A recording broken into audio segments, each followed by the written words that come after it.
A new year is upon us. Are you ready to make it your best language learning year ever? I certainly am, thanks to my simple 6-step yearly plan. If you want to learn how to crush it in 2023 and take all your language goals to the next level, stay tuned because I'm going to show you how I do it right now. Hi, I'm Luca Lampariello. I'm a language coach who speaks 14 languages, and on this channel, I help people learn foreign languages more efficiently, faster, and in a fun way. So, do you want to know how to crush your 2023 language goals? Let's dive right in. To make the most of the new year, you need to do two very important things. One, reflect on your progress over the previous 365 days. And two, plan your learning for the next 365 days. This is very different from how people traditionally go about setting their goals at this point of the year.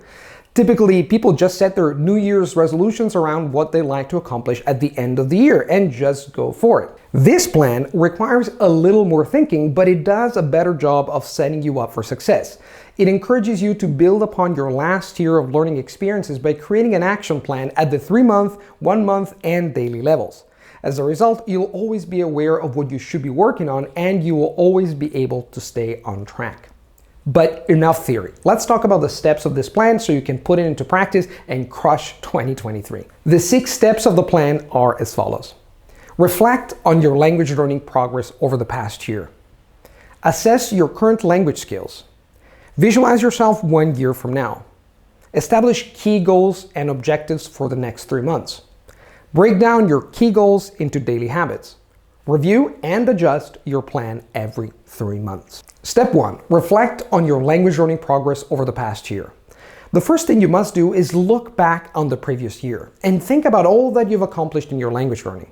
Here, it's useful to ask yourself a number of guiding questions, including what went well in the past year? What did not go so well? In which areas did I improve the most?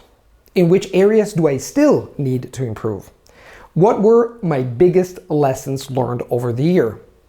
You don't need to be too rigid with exactly how you go about this. The goal is simply to get a general idea of your recent wins and losses so you can use this information to create a more optimized plan for the coming year. For example, here's what I wrote when reflecting on my Hungarian learning for 2022. I managed to learn Hungarian very regularly throughout 2022, spending some time with the language at least 4 or 5 days each week. Also, I modified my practice activities to be mainly input-based as opposed to the output-based activities I'd been doing previously. I mainly prioritized listening to podcasts and watching YouTube videos, though I did read the occasional book as well. My favorite podcast resource has been Hungarian with Sisi. 2022 was also a great year for my Hungarian learning because I had the chance to visit Budapest and spend an entire month there during the summer. I've been to Budapest before, but this was the first time that I really felt comfortable using the language in everyday life. I also had a much easier time speaking with natives than I've had in previous years. And at one point, I even managed to have a 2-hour conversation with my tutor, Petra. In terms of takeaways, I can think of 3. Learning almost every day really pays off. Solid input skills are essential in order to build solid output skills. Traveling to the country where a language is spoken can be a great reward for hard work, as well as a worthy challenge that can spur future growth. You see, creating a short but sweet synopsis of the previous year's efforts can help you gain a clear perspective on what you have to do next. Speaking of what you have to do next, let's move on to the second part of our planning process. Step 2. Assess your current language skills. When you're learning a language, what you're actually doing is developing a network of interconnected skills in your brain. The 4 most prominent of these skills are listening, speaking, reading, and writing. To determine which of the 4 skills you want to develop in the coming year, you should first take stock of your current abilities so you can get a good idea of your strengths and weaknesses as a learner. This is easier than it sounds. All you have to do for this step is think of a few things you're capable of doing in each of the major skill areas. It may also be useful to highlight what you currently cannot do in these areas so that you know what to work on next. Here's how I recently evaluated my skills for Hungarian. Reading. I can read scripts of podcasts aimed at B2 learners, and I've just begun reading books aimed at native speakers. Listening. My ability to understand podcasts and videos has improved drastically. In particular, I am most comfortable with the podcasts that both Sisi and Petra produce, and I'm even managing to understand YouTube videos on certain complex topics. I cannot understand news broadcasts yet, but my listening ability in general is much improved over where it was 1 year ago. Speaking. I can hold conversations on most everyday topics without major problems. I still hesitate and make mistakes, of course, but overall I feel quite comfortable, even during longer conversations. Writing. I did not focus on building my writing skills in 2022, so I cannot really evaluate them at this point. However, I plan to begin keeping a daily journal in Hungarian starting in 2024. Not too bad, right? The point of this step is to describe your language abilities in concrete terms, so that there's less guesswork when it comes to the type of practice you need to build into your new learning plan. On to step number 3. Step 3, visualize yourself 1 year from now. The last step was all about objectively evaluating where your language abilities are. This next step is about emotionally evaluating where you want your language abilities to be 1 full year from now. Why bring emotions into a learning plan? Well, your emotional state strongly influences how motivated or unmotivated you are to do something. If we can tie strong positive emotions to your language goals, then you'll be much more likely to stick with them, even when the going gets tough.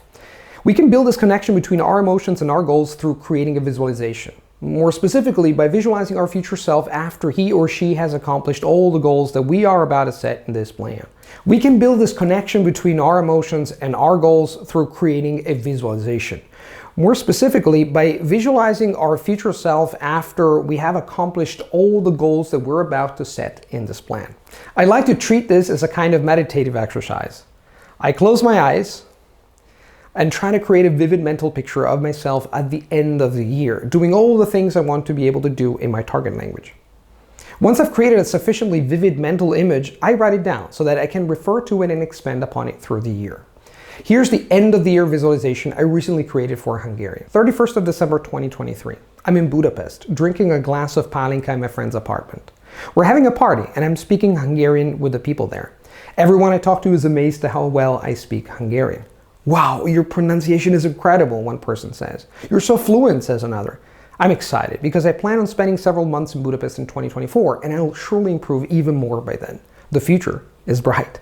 This kind of visualization exercise may sound corny at first, but I can assure you that the results can be quite powerful, especially when you keep the written version handy and look at it whenever you're tired, stressed, or otherwise unmotivated to learn.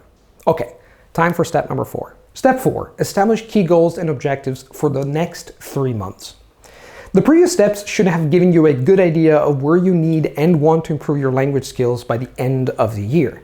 It's time now to take those general ideas and boil them down to concrete goals, to things you absolutely want to accomplish in the next 90 days. Why 90 days? Because that's how we're going to take the whole year and make it a bit more digestible. Instead of thinking about all 365 days at once, we're primarily focused on 90 days at a time, which helps us remain focused in the short and medium term. So ask yourself, based upon your previous year's learning, your current level, and your visualization, what do you want to have accomplished by the end of the next 3 months? Your answer can be anything, so long as it leads you towards the version of yourself you just pictured in your visualization. Here are the language goals that I want to accomplish by the end of March 2023.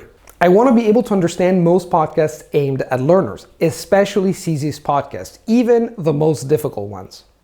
I want to be able to understand YouTube videos to a good 60 to 70% without subtitles, be it content for Hungarian learners or for native Hungarian speakers. I want to be able to understand at least a good 60 to 70% of the news without subtitles. I want to be able to greatly improve my reading skills, especially when it comes to reading books, be it nonfiction or novels. I want to improve my spoken fluency to a level where I feel comfortable speaking both with my teacher and native Hungarian speakers in general. Step 5. Break down your key goals into daily habits. Goals are useful for providing a finish line, but do little to help you manage the day-to-day work of language learning. You just created your 3-month goals, but the key now is to take those goals and identify the daily actions that will help you reach them. These daily actions will constitute your habits. Any habits will suffice here, so long as it consists of something that, if done daily, will realistically get you to your 3-month plan.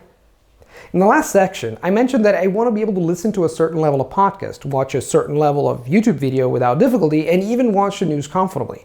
To do that, I'll naturally have to spend daily time consuming more podcasts, more videos, and news until I reach that level. Here's a list of a few habits that come directly from the goals I want to accomplish by the end of March 2023.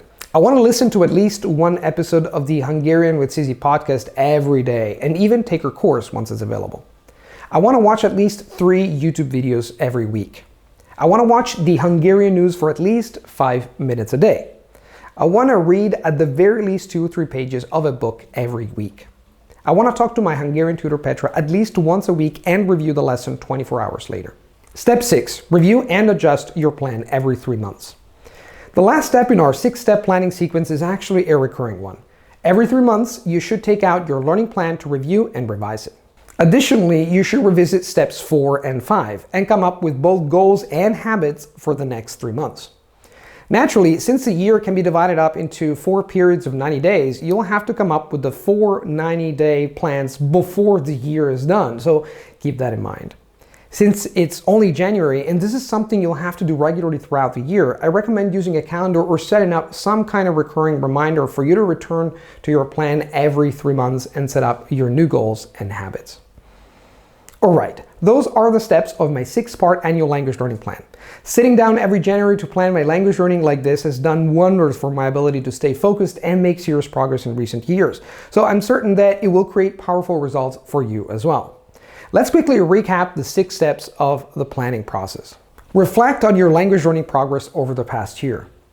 Assess your current language skills. Visualize yourself 1 year from now.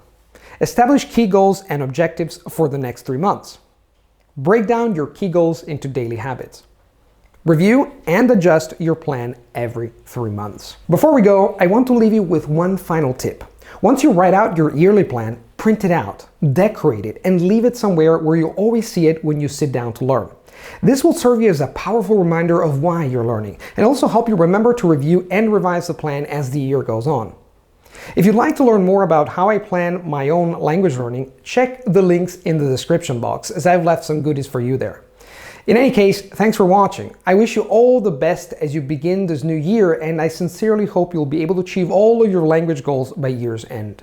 See you next time. Until then, happy language learning.